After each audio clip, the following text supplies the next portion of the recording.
C'est un peu de la plomberie, mais qui est adaptée pour cette maladie.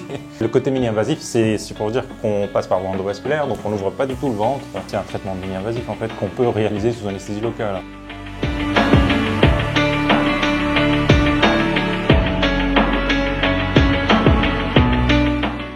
L'anévrisme aortique, c'est une dilatation de l'aorte en fait. L'aorte, c'est la plus grosse artère qu'on a dans le corps.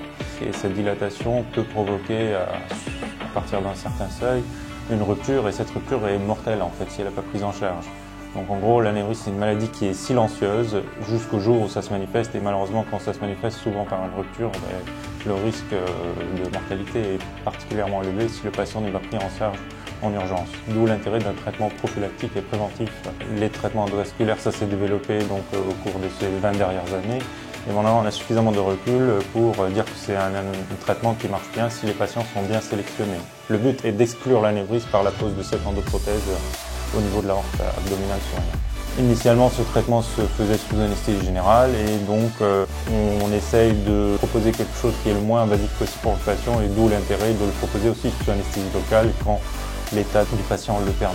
Il y a des critères anatomiques à respecter pour les endoprothèses qu'on utilise. Il n'y a rien de différent, la technique elle n'est pas du tout innovante. Ce qu'on essaie de proposer d'innovant, ou en tout cas de moins invasif, c'est de faire ce geste sous anesthésie locale.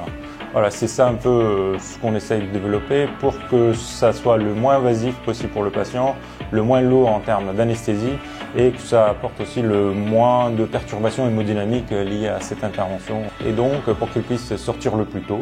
Et idéalement, on arrive à les sortir en gros 48 heures après l'intervention. On a un plateau technique, une équipe d'anesthésie, une équipe paramédicale qui nous permettent d'assurer ce type de traitement. Si on peut le proposer, on le propose.